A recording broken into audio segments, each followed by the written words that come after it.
One of the fastest ways traders can get trapped is by zooming into one chart and ignoring the bigger picture. So in today's video, we'll go over how to set up multiple time frames within Optimus Futures Web. And we're also going to go over why you might want to do this and some things to look out for when you are setting up your charts with multiple time frames.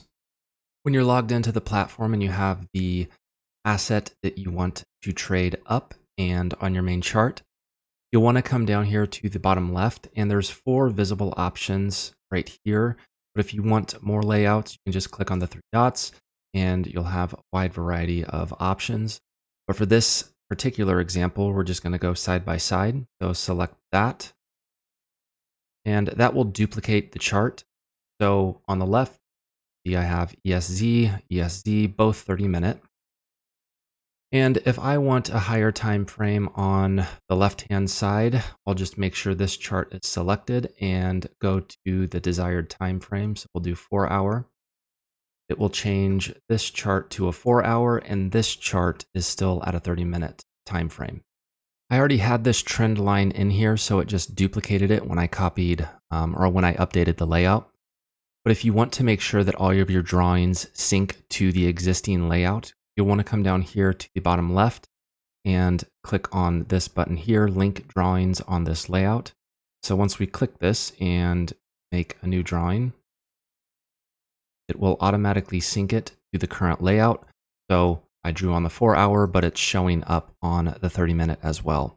And that's an easy way to make sure that anytime you make a drawing or you add a trend line, that it's showing up on every single time frame.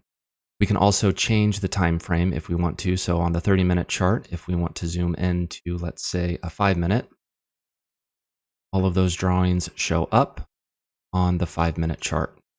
Before we get into why it's important to look at higher time frames before you enter a trade, if you come up here to the upper left and select cursors, there's crosshair, pointer, crosshair, and tooltip. I typically use crosshair or pointer. But a crosshair will give you a vertical and horizontal line, but you'll notice that it is not syncing between the 2 time frames. So what you want to do to change that is come down here to the 3 dots and select sync cursors. Now you'll see that the crosshair is on both charts, so you can reference exactly where you're looking at on each time frame. So when it comes to higher time frames and why we should look at higher time frames before we enter a trade, I think we all know that, and we've definitely heard it. It's a common theme. Always look at a higher time frame. And while we have that knowledge, it's important to make sure that we also have the tools to make sure that we're utilizing it correctly, and we are setting ourselves reminders to be aware of the higher time frames and the major support and resistance and trend lines before we enter a trade. So that's why we set up our charts this way. That's why we sync drawings and we sync crosshairs to make sure that we're looking at the bigger picture and the overall picture before we enter into a trade.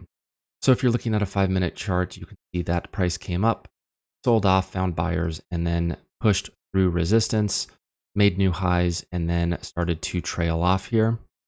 There were buyers at this level, but eventually price came off and started to consolidate in this area and sold off and broke through it.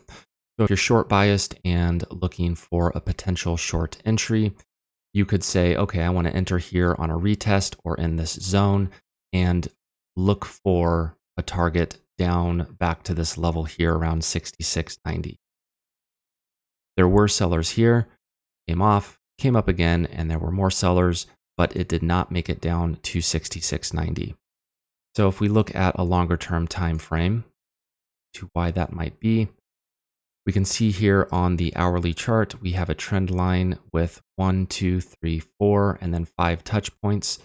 So if we're not looking at that longer term trend and identifying trend lines, we can get stuck or trapped in trades that are working out in the short term, but overall in the long term, the momentum and direction is against us. And one last tip before we sign off, if you do have 2 monitors and want to have charts on both monitors, what you'll need to do is duplicate this tab and then drag it over to your other monitor. And then you can go ahead and full screen that as well. So now you have your right monitor with 4 charts and also your left monitor with the 2 original charts that you placed. At the end of the day, trading is about context and precision. The higher time frame gives you the roadmap, while your lower time frame gives you the entry. When you align the two, you stop chasing noise and start trading with clarity.